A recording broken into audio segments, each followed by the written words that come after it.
I am a clinical psychologist and have spent my entire career professionally at the University of Virginia in the Department of Psychiatry and Neurobehavioral Sciences. And that's where the Division of Perceptual Studies is located. Today's guest is Dr. J. Kim Penberthy. I saw the lifeguard there with you. Who was that other guy, that older man? And she said, "Oh, you saw him?" And I said, "Yeah." And she said, "That was my grandfather." It just was like, wait, I don't have any explanation for it. But even as a young person, it made me realize, okay, there's things that we just don't know and maybe can't explain, but they're happening. And that maybe this world is more benevolent than we think. Will we be able to go in and define it to the minutia and understand the biophysics of it and maybe we could move in that direction. Maybe science will completely explain this. I think we're getting closer to that. But now for my conversation with Dr. J. Kim Penberthy. Hey everyone! I'm really excited to let you know about the science and spirituality salons I'm now hosting. During these intimate events, a scientifically verified psychic medium will give all of you readings, and I will give a talk on the science and evidence that changed my mind about an afterlife. This will also be an amazing opportunity to get to meet some of you in person or virtually, and to share more about all the science and data that transformed my worldview and got me through my worst days. These can be hosted in your home, in a nearby cafe with a private room, or they can even be virtual. I've hosted a few already, and they were really special, fascinating, emotional, evidential. So if you're interested in getting a small group together over dinner, brunch, drinks, coffee, to learn more about the science and to get evidential medium readings, send me an email at hello@wtfjusthappened.net and put science and spirituality in the title. Today I'm speaking with Dr. Kim Penberthy of the Division of Perceptual Studies at the University of Virginia. Welcome, Dr. Penberthy. Thank you. I'm happy to be here. Well, thanks so much for coming on. So tell us a little bit, first of all, what your role is at the University of Virginia and a bit of your history, how you got there. Yeah, thank you. Thank you. I'm really happy to be here and happy that people are interested in this topic. I am a clinical psychologist and have spent my entire career professionally at the University of Virginia in the Department of Psychiatry and Neurobehavioral Sciences. And that's where the Division of Perceptual Studies is located.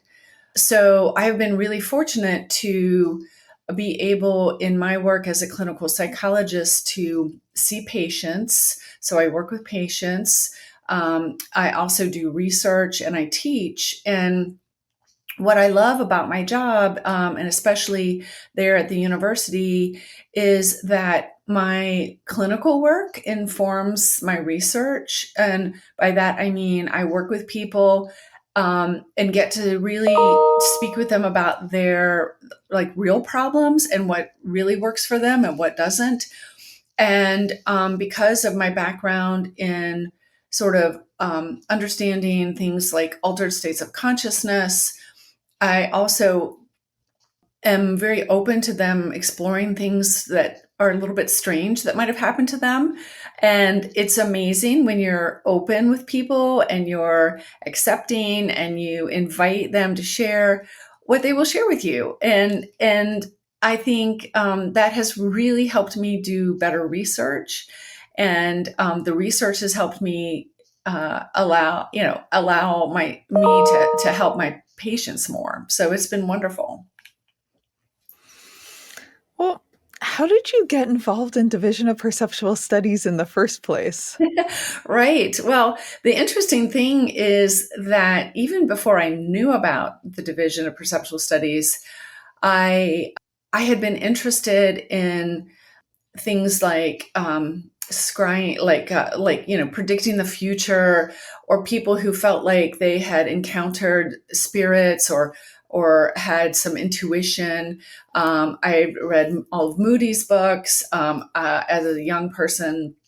I read Emanuel Swedenborg, who was a mystic and a religious leader and a philosopher, and so I was really interested in all of these things. I grew up reading a lot of Kurt Vonnegut, also, which I think just opened up my mind so much. That's his fiction is just so astounding and talks a lot about coincidences and things that are happening behind the scenes that we don't even know about. And so that just planted a seed that made me very curious and made me, want to explore and be open-minded. And so my foray into the division of perceptual studies was initially that I was doing mindfulness research. And when I was doing the mindfulness research, the initial intent had been to help people, with their pain, their sleep, their mood disorders. And it was helpful in that way and still is an amazing tool. I was also finding that people were reporting like more coincidences and more sort of what we might think of as psychic abilities. And this was really interesting to me. And then I started doing some research, like just reading about it and finding out that, yes, lo and behold, these are sort of correlated. And so that was sort of how I entered into the division with that kind of research and have been building on that ever since, really looking at both intentional ways to alter your consciousness, such as practicing mindfulness or contemplative practice, meditation. I've also then come upon spontaneous ways of altering consciousness, and those include things like spontaneous after-death communication that you received and the impact it had on you. So that's a whole other area that is really interesting to me, and I've done a great deal of research, and we have a wonderful team that is really focused on after-death communication. What are some of the studies that you are currently working on or have worked on that you're most excited about regarding after death communication? Oh, yes. So, one of the big studies we did initially was in collaboration with other researchers in Europe. And this was really inspired by them and the surveys that they put out, which were really just looking at who is having these experiences. At that time, this was a couple years ago, we didn't really have a knowledge base of how many people experience these after death communications, what they are like, um, how they impact people, how they change people. So that first big study that we were fortunate enough to be part of was really a multi-nation survey with, across, I think there were hundreds of questions about these after death communications, just to get a sense of them and to describe them, because that had not been done in the literature. And so there have been multiple publications from that, and we've continued to grow that and expand to different countries. So we're sort of getting a better sense of the fact that these happen around the globe, and they actually happen at very high rates. And so we cannot really call them anomalous anymore. And then in 2023, there was a Pew Research poll that came out. I had nothing to do with that, but it demonstrated that in Americans, this was only Americans, they asked if people had had after death communications or received contact from people who had died. And 44% said they had experienced that in the past year. And it was something like 56% said they had had one of those experiences anytime in their life. So you're talking about half of the American population. And I think that's just really interesting and profound, because that means, in my mind anyway, that this is a fairly common occurrence, and we don't talk about it. I mean, We not in a don't. public way anyway. We might share with our friends. However, a lot of people that I've spoken to, including patients, tell me they've never shared that with anyone. And so to me, that is part of why we need to do this research. What we're looking at now, we have another study right now that's looking at verifiable after death communications. So, as you may figure, the survey is really people sharing their stories, and we have no way to validate those. So, we are also looking at a cohort of those people, individuals who tell us that they can validate it. So, they either have someone who can verify that they were there and saw the same thing or heard the same thing, or they've got documentation that they could not have gotten any other way, like a documentation of knowledge that they received from this communication that we can prove they could not have gotten any other way. So that study is underway, and that to me is a very interesting study. I am one of the researchers who is not that motivated to verify them. I am much more interested in the impact that they have on people. I think I answered your question about some of my favorite research happening now. You did. I'm going to first have to ask you before I get into more of what the effects that you're studying are that you said you're most excited about. I personally, as like so evidence obsessed, am most obsessed with the verified. So is there a verified one you've heard of that you think is remarkable that you'd like to share? Gosh, there's a few. Ooh, Again, share a few. my bias is, I will be very open. My bias is the ones that have a positive impact on someone. So this is a little bit of both. This was a gentleman I saw who had a story about, and it gets a little complicated, so I'll just try to simplify it, and hopefully you'll see it in the book and materials we produce from this. So he has given permission to discuss this, but I won't share his name. But he does it much better justice than I do. But basically, he had a brother who died, and they had some shared information about music that they were both passionate about, and he was very, very hurt when his brother died. It was at a young age. He came back from where he was far away from his family of origin. And bottom line, I'm not doing the whole story justice, but there was sort of a secret bond between them about this one particular song. And this gentleman who I was speaking to kept a diary copiously. I mean, he has diaries back to the 50s, 1950s. And so he kept a diary about all of this, including the pain of losing his brother, including missing them and the song and what that meant to them.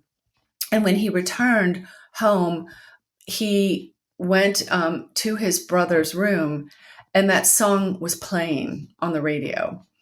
And he documented it. And he had, to me, the most amazing thing was that he recorded this in his diary.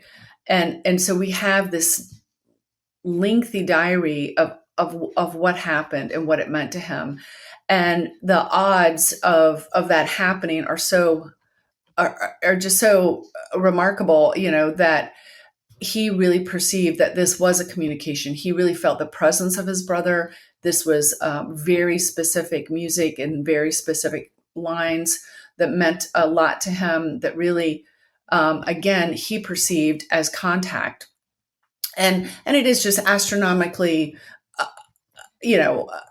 hard to believe that one song would be on in that room at that time. So he was, for me, what was really important, this was part of him changing his relationship with his grief. He had been grieving very, very badly, and this helped him, sort of think about it differently, that there was still a relationship there, that his brother still existed in some way and could communicate with him. And this, for him, really transformed the way he related to grief so that he could move on. And so that's why I say this story sort of has both components. And so we can, he produced his diary. He has all of this. There were other people who heard the song. So it was like, yes, you could probably poke holes in it and say, well, it's still not, statistically impossible that just randomly played. True. But the fact that he kept it, he kept a diary of this, he has proof of this, there was someone else there, and what it meant to him. So, we will keep looking, for even more. But at some level, there is a interpretation and a personal impact that is what is really important. So to me, I can't tell. I don't know. Is this, true? Was this really his brother reaching out to him? Well, we know the facts that it really happened, and we have documentation. And that's, I think, in many ways, sort of all that we can do. And then, of course, look at the impact. And to me, that is really the salient part as well, that we can't ignore, that this has a really positive impact. And I don't want to make it sound like everyone has a universally positive experience. We can talk about that later. However, it is predominantly a positive experience when people report these. And what is the impact? You said that's the main thing you've been studying. Yeah. So what we find is that in grieving people, it does seem to help their grief. And by that, what I mean is it doesn't mean that they, suddenly don't miss the person anymore. It changes the relationship, much like meditation and mindfulness can change the relationship with pain. You might still have pain, but your relationship has changed if you practice mindfulness. So the grief can still be there. However, when people have these after-death communications, they're often really reassuring, and they help the person understand, well, there is a continuing relationship, or they may answer another question. I mean, they're quite unique to people. And so sometimes I've worked with people who had an after-death communication and were relieved because they had this perception initially, like that my loved one is lonely and afraid and somewhere in the dark, and then to be contacted or have a sense that person's with them is very reassuring. Like, oh, okay, you're not just vaporized and gone. So it changes their perception of that person being gone, so that it may help with a continuation of that relationship, sort of an ongoing bond. And even sometimes it can inform a sense of, that person is okay. That person is still with me. There is something more than this life. It can also help us think about, well, that might mean I continue in some form. And if people are religious, it sometimes is woven into their religion. Maybe they didn't believe in reincarnation, but this helps them see that there is sort of an eternal soul or something that has an ability to communicate in some ways. So usually it is very reassuring, reaffirming, and helps people. So many people become more spiritual, not necessarily religious. Usually if they were religious before, they're religious after. If they were not religious before, they're not religious after. However, the spirituality seems to increase, their belief in some after sort of some existence after the death of the body. And is there a certain kind of after death communication that's most common, like technology, apparitions, signs?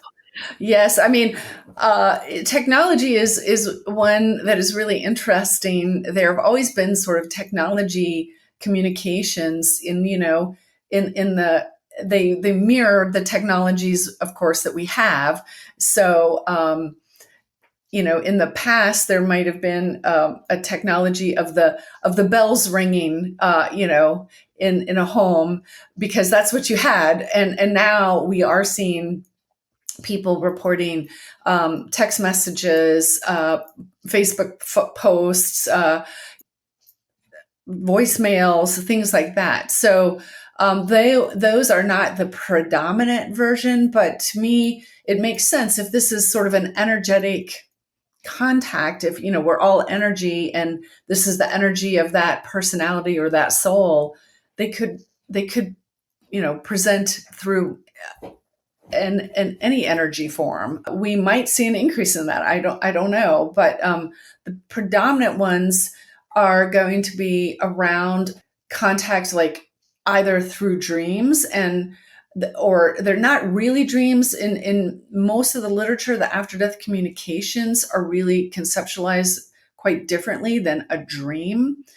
They are more vivid, they feel more real. They can happen at the twilight times, like when you would not be in a dreamlike state. It would be more like when you're about to fall asleep or when you are waking up. So we think of this as a time when your default mode network may be reduced, and you might have more access to sort of this expanded consciousness, which to me is really interesting. So, because you can think of this as a sort of a state of altered consciousness that allows these communications. I mean, and that's how Hmm. they're thinking Is about if you want to try to create one. So most of these are spontaneous that we're talking about. So they just happen on your own, and they can happen anytime. They can happen, when you're driving. But more often they happen when maybe you're falling asleep or waking up, or in some sort of trance-like sort of situation, maybe meditating or something. And so the thought was, well, maybe we can make these happen on purpose. So there is now research in that, and we have put in grant proposals looking at studying that as well. Are there any answers yet? I'm sure everyone wants to have one more than anything. Yeah. So what is interesting to me is that in the Psychomantium of Raymond Moody, he talked about this way back in the 70s, and they've talked about this from ancient times in the ancient Greek culture and things like that, of of a ritual to contact, to see not just the future, but to contact deceased, and so a lot of it is this ritualistic component of sort of getting ready mentally for that. And so if you're familiar with the psychomantiums, the idea was it was really a place where you're in the dark, you're looking at a reflective surface, like a bowl of water or a mirror, and you're many other ancient cultures also had you fast and do things like that, so that you sort of got in this mindset where it would be easy to sort of be in an altered state. And so for the modern version, when we think about, it's sort of a misnomer. They call it induced after death communication. It's really an induced state of consciousness that then allows this. So it's more like opening you up to receive it versus going out and grabbing it. You're not like chasing down someone and saying, "Come here and talk to me." So that uses basically a meditative type of state. So some techniques use like a eye movement desensitization protocol. Some use like a meditation. So it's sort of getting your mind again to be in that place with the reduced default mode network, and then sort of opening up this this susceptibility to receive and be open. Is the type of communication ever tied into the personality of the person who passed? Like someone who may be a teenager or someone who worked in tech would do more text messages. Someone who was like a writer would have certain words show up. I think that is a really fascinating topic. And I think you're not alone in wondering about that. I don't know of any research that has been published on that. I do have some anecdotes, not so much in the format of the after death communication, but in the verbiage. I mean, many people report they know that this communication was this individual, this specific individual, because of the terminology they used or the way they spoke. I had one gentleman who was a recovered alcoholic, and he reported, he had relapsed, and we were really struggling to try and get him back, on his feet. And he was ruminating, he was beating himself up, it was just really bad, but there was a sort of narcissistic part of him that was like, but I can do what I want. And his deceased mother came back to him, and he said he felt like a smack on the face. Oh And my he was like God. That's cussing him hilarious. out and like not happy with him, and tell him to stop being whiny and and self-indulgent. And he said, like, I know who that was, and that is what I needed. And so I thought that was really interesting. So the after death communication may not be always gentle and kind, but it may be what you need. Yeah. Now, you've also conducted studies and done research on meditation. What is that also through Division of Perceptual Studies, or what are those studies that Yeah. you've done and So where? some of them were begun and conducted sort of outside of the Division of Perceptual Studies, but then pulled into it because, like I said, of the sense that it's if you ask the participants, you really do find that they have unusual experiences. And so it's very interesting to me because a lot of this research is done in medical settings, and that's where I started. And for instance, I developed a contemplative-based practice to help people living with lupus. And people living with lupus often have a lot of pain, depression, anxiety about the pain coming back. They also struggle because often they look fine. If you know anyone with lupus, sometimes you would not even know it because they look fine. However, they will have like just sudden, intermittent, really acute pain attacks and problems, like debilitating. And so one of the big issues they have is like everyone thinks that I should be able to do everything, but it's very unpredictable and I don't know. And I'm anxious about that, but I'm also frustrated that everyone's like, but you look fine, So we developed a program, and because of that interpersonal component, the participants wanted other people to be with them, to understand, like the people they lived with, their partners, their family. And so we did it like that with not just the participants, but the people they live with. And it was really wonderful and helpful. We used a lot of different tools to help them learn mindfulness and meditation. And it was a pretty comprehensive sort of approach. And one of the interesting things is that many of them, both the participants with lupus and the people that did not have lupus but were there also learning, started reporting unusual experiences. Now, we were there to help them reduce their pain, reduce their anxiety. So we were measuring that, but they were spontaneously telling us these other things. And that made me really interested because it seemed to be a very important part of what was happening. And, things like more serendipity and more synchronicities, and they could sort of anticipate things better. They just had, some of these experiences. And what you will find if you go back and look at some of the original literature in these ancient traditions of meditation, like across the globe, is that they caution you, that you can have these extraordinary abilities of like telepathy, of precognition, and that you should not be practicing to achieve that. And especially in some of the Eastern practices, it's really like a no-no. They're called siddhis, like siddhi. And there are these abilities that are very well known to happen if you become proficient at meditation. But again, they don't want people to start doing that to become a mind reader or, something like that. So why? That seems like the best reason to do it. I mean, I'm trying to do it for those reasons, yeah, but yeah. If you want to learn how I went from being a skeptical atheist who thought there was zero chance of an afterlife to a skeptical atheist who thinks an afterlife is highly probable, come check out my books. WTF just happened. And you think about it, this should not be ego driven. The whole idea is a dissolving ego.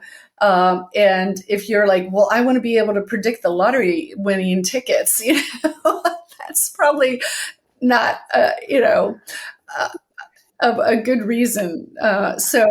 Although, yes, it might help a lot of people, and sure, I'd love to win the lottery, but I'm not going to learn. I would not mind. But I probably am not going to learn meditation in order to do that alone, because that would probably defeat the point, because there's probably a lot of other things going on then, achievement-oriented, ego-invested sort of things that would probably not allow me to get really good at meditation. But I think that is what sort of helped me do the crossover from that mainstream into looking at these experiences, because this was happening even when we weren't really trying to manifest that. We were really just trying to get them, to cope with their pain better. So I think that's when I realized the power of different kinds of contemplative practices. Is there an example you can share that someone had of what I call the what the fucks and unexpected evidence of psi, or does that violate your client's privacy? Well, I can tell you about one gentleman, and he actually, his is a very interesting story, because he ended up sort of walking back from meditation. So he was going through a divorce and struggling, and was learning meditation, and this was sort of part of a group. And he part of the exercises that we were doing were things like people brought special items that meant something to them and sort of put them under this big basket in the middle of our circle, and you had to guess things and about them, and then pull them out and meditate on them. And so it was a meditation, sort of an object meditation, that we were trying to just do something a little different.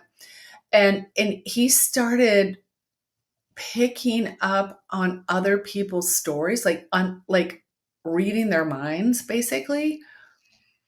And they would pick up the item, and he would know what they were going to say. And then he would tried it. He picked up another person's object, and he knew the story.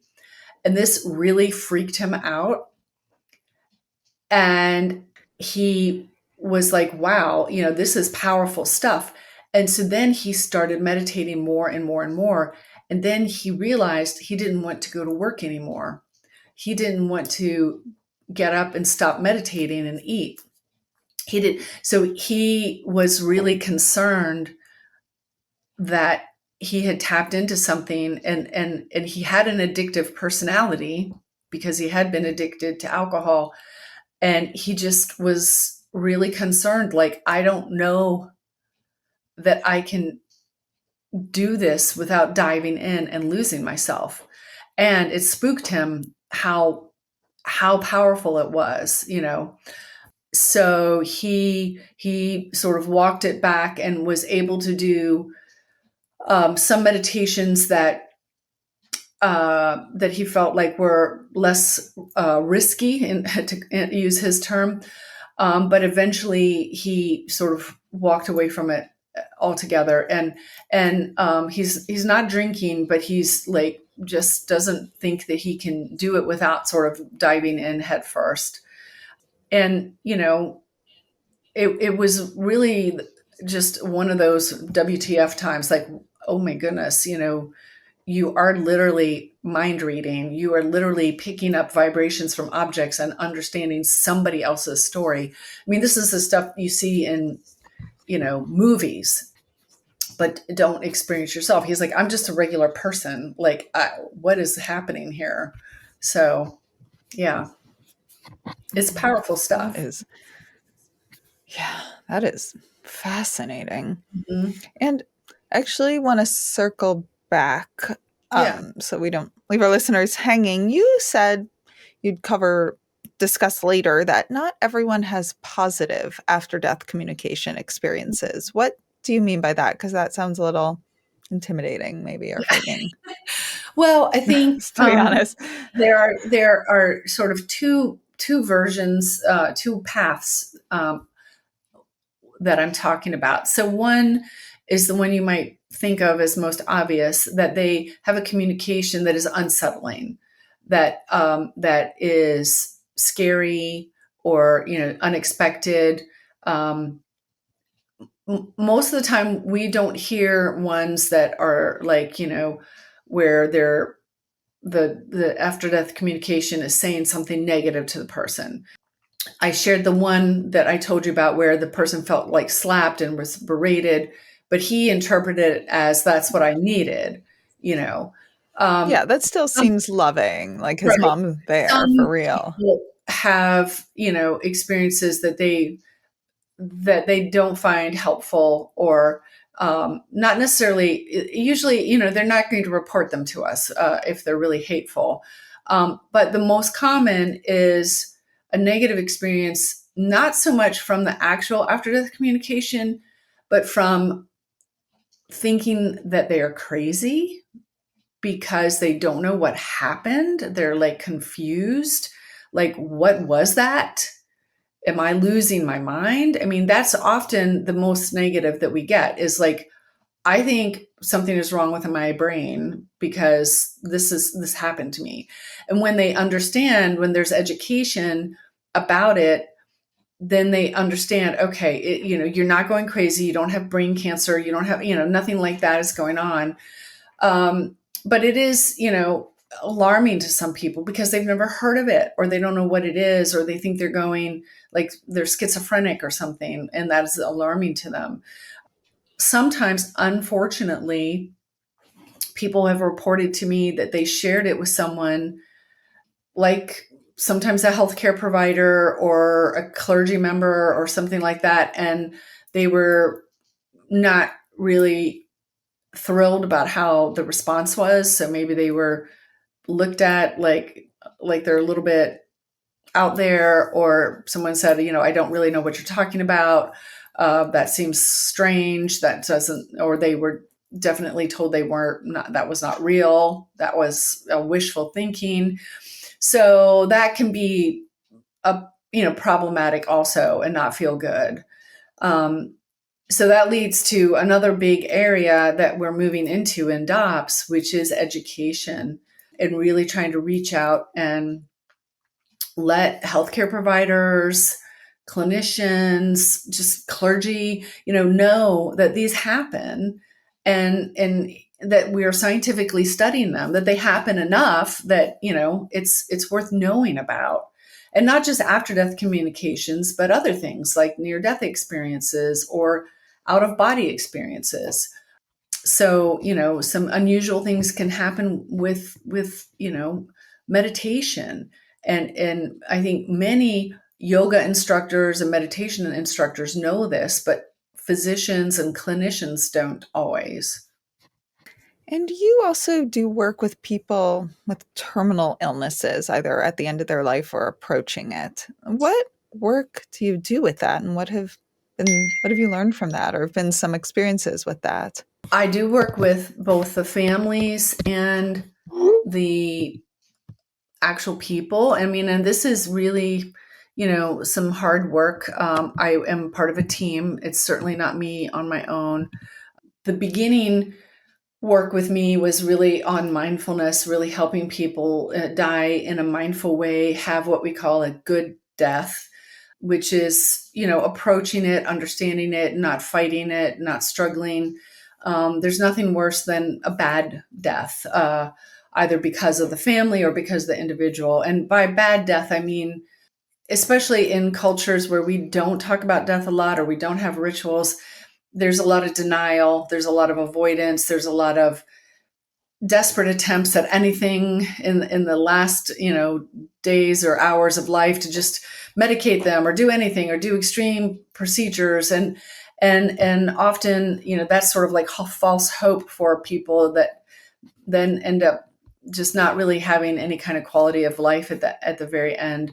So mindfulness and meditative practices to sort of help, also clarifying, often a bad death or difficulty dying or watching a loved one die is because you've got no structure to put this in. Religious people with, devout religious people often have a very comprehensive structure. So it may still be hard. It's still a struggle. And, I've worked with many, Jewish people, devout Catholics, where they're like, I know what's coming. I know what to do next. The families know what to do. There's a ritual. There's a community. I think we've gotten away from that, unfortunately. And so sometimes people come in and there's no structure for this. They've never talked about it. They just want to deny it. They just want to avoid it. And yet it's happening. And it's terrifying because these are often the people where they don't know what's going to happen. Will they, I've even had very, very smart people, educated people with Ph.D. say, well, I'm afraid I'm going to be cold and alone and in the dark. That's terrifying because they'd never thought, well, what happens when I don't exist, when my body does not exist? So all they can imagine is the body in a grave, but that's just their body. And so we have to do a lot of talk about, well, you're more than just that body. And so a lot of this meditation and discussion is more about this developing, a structure of spirituality or of a belief system. And you can be atheist, you can believe in nothing. I think it's also still helpful to say, well, okay, then is that nothing less pain-free? Can I envision that? Is it maybe in the light, not the dark? Is it, so we just have a sense. I mean, because people are, even up until they die, they're cognitive beings. They are spiritual, they have awareness of this. And I believe we all have access to that. We just typically, block it off and don't go there. Right, because of our fear of death. Yeah. I We don't did my talk best to never think about it until I was forced to. Right. And we don't talk about it as a culture. That is changing. I will say there are death cafes now where you can go and talk about that. And I did a salon at the University of Virginia in our Contemplative Sciences Center where we invited faculty members, students, the community to talk about grief and death. And it was really amazing. It was beautiful. People came who had lost individuals to murder, to suicide, to accidental disasters, and people came who were just curious. People came who from all over, and it was just a place to hold that grief and humanity and share. And many people did spontaneously talk about, well, what's next? Where does death take us? And it was really fascinating because we talked about it. because we talked about it. I mean, that was the big thing. We said the words, you know? Yeah. Right. All the stuff our society is so like shaming Yeah. about and or terrified of, Yeah. Yeah. Um, if you're comfortable sharing, have you had any inexplicable experiences yourself? Oh my goodness. Yes. Uh, and they are just a big, they're woven into my fabric. I think anyone who has this, I mean, we all have miracles and amazing things that happen to us pretty much every day. I think we're sort of built to, in our society nowadays. It's so busy. We can't access those. But probably for me, the most profound thing was when I was in my early 20s, and this is hard to classify. This is a strange situation. I was with my mother. I was very, very close to my mother. And we had gone to the beach, and this was happened to be the Outer Banks of North Carolina. And so we were laying on the beach. I have a brother and a sister and a dad, but for some reason it was just the two of us there. I don't remember why. But we were laying out in the sand, and I had like a towel over my face, you know, what you typically do as a young 20 something, trying to get tan, but I don't want to burn my face. And so she said to me, and I had my face covered, you know, I'm going to go swimming. And I was like, okay. I was like falling asleep. So she left, and I was probably sleeping, and I woke up to this sound of like people on the beach, like a little louder than the normal beach sounds. And so I got up on my elbows and looked, and there was like a commotion at the water's edge, and there were people walking in from the water holding my mom. And it was like the lifeguard and then this older man. And there was like just this calmness that came over me. So I didn't, because there were plenty of people there. There were rescue people and stuff. And so I just stayed where I was and watched. And then I saw that, you know, they were asking her things, and anyway, she started walking back to me. I could see that she was like, no, I'm fine, I'm fine. So she started walking back to me. So I laid back down, and she's like, I started to get up, and she was like, no, no, I'm fine, I'm fine, just lay down. So I laid down, and she just laid down beside me, and I said, are you okay? And she's like, yeah, it's just a rip current got me. And she was a strong swimmer. She'd been to the ocean a lot. She's like, it just caught me, and I couldn't get back. I kept swimming back, and it was tearing me out. And she said, thank God, that I was saved. And I said, well, I saw the, lifeguard there with you. Who was that other guy, that older man? And she said, oh, you saw him? And I said, yeah. And she said, that was my grandfather, Oh my her God. grandfather. Her grandfather. I had never met him. And I just was like, wait, what? Like, and so I just laid back down. She laid back down, and we didn't talk about it again. And I assume he'd passed away. Yes, a long time ago, because it was her grandfather, so my great grandfather. And it was unusual, but she acted like it was no big deal, and so I acted like it was no big deal. And then we go on with our lives. She died fairly young at 66. And in processing her death, I got to know her best friend from childhood really well. Her best friend was named Linda. And my mother had never really spoken a lot about her childhood, but Linda told me more. Linda showed me pictures of my great grandfather. And I was like, yeah, that's him. That's the man I saw at the beach.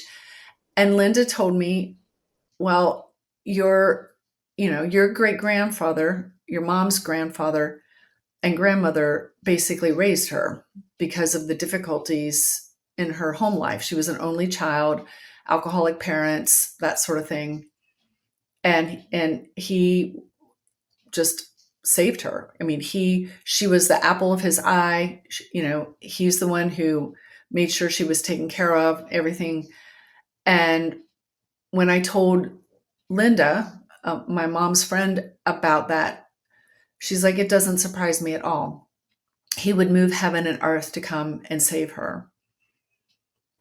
And Oh, wow. so this is, a unique experience. We don't hear a lot of stories like that where my mother saw him, I saw him, so it was shared. And it was, I, I, I don't have any explanation for it, but even as a young person, it made me realize, okay, there's things that we just don't know, and maybe can't explain, but they're happening. And that maybe this world is more benevolent than we think, that to me, that was just a profound act of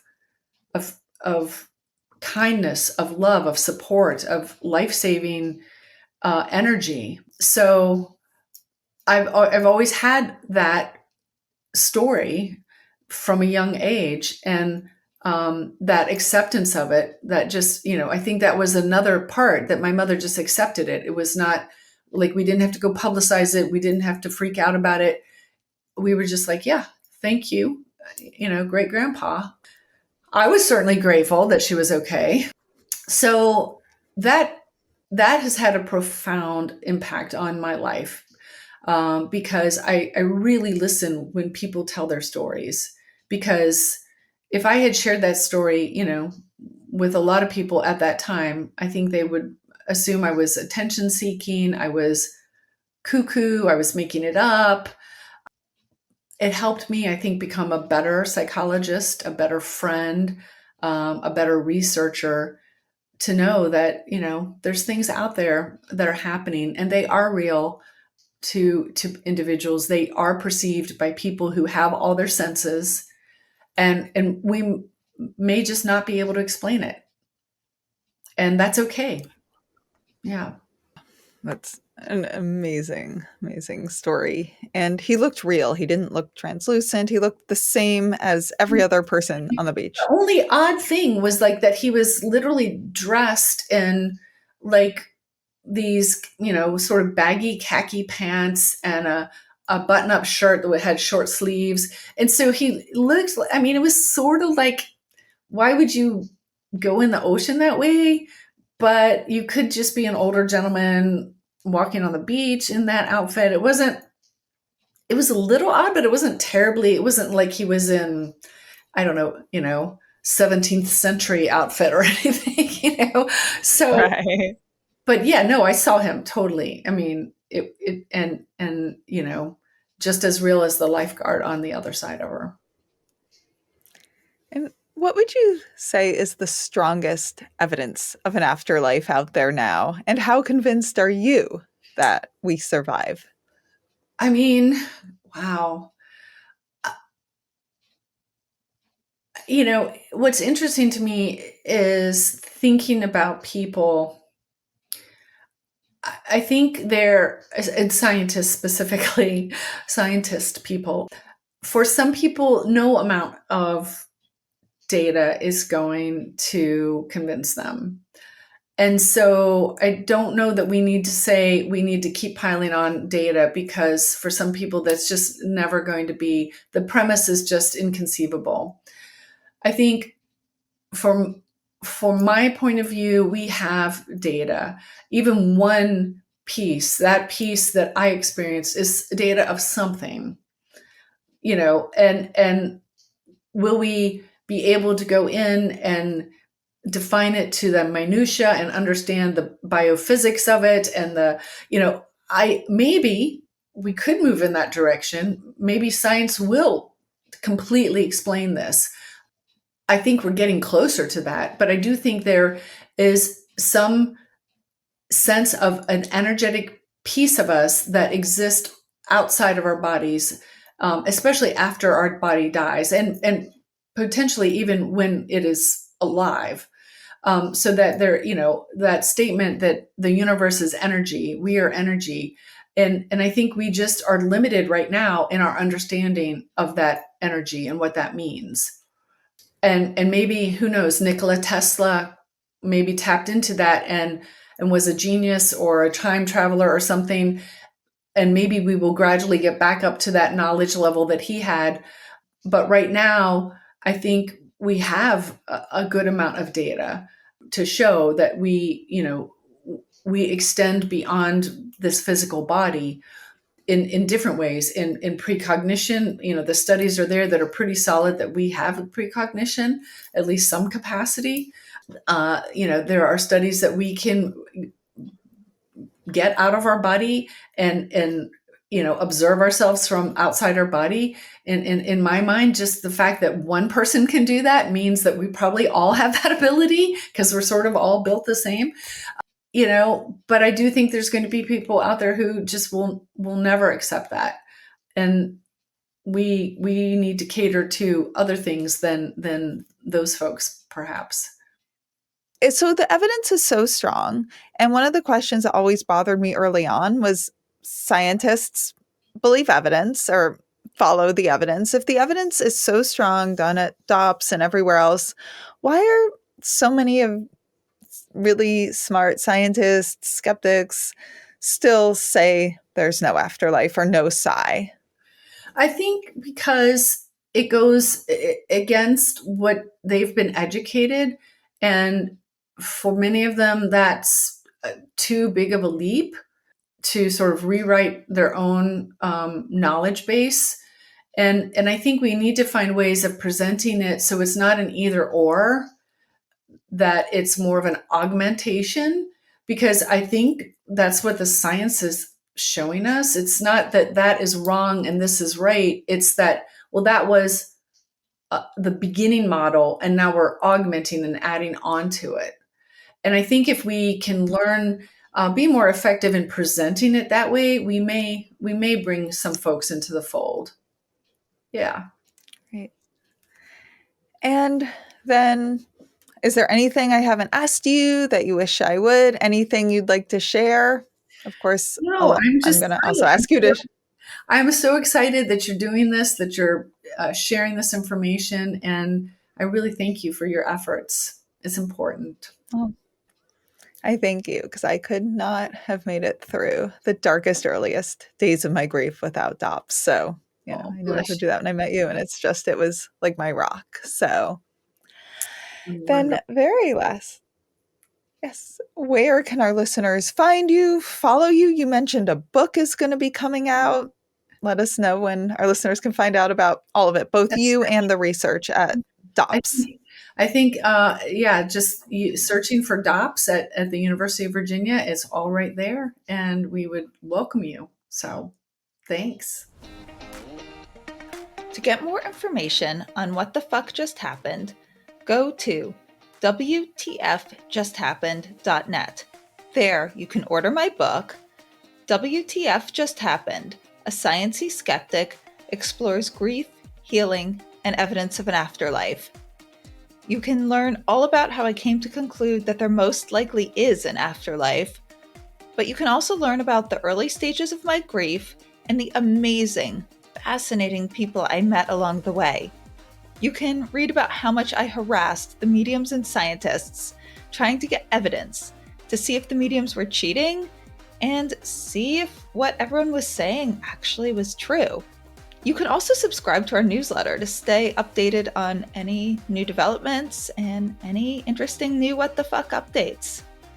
So if you enjoyed this episode, please rate and review us wherever you get your podcasts. It makes such a difference, especially for a new podcast like this one.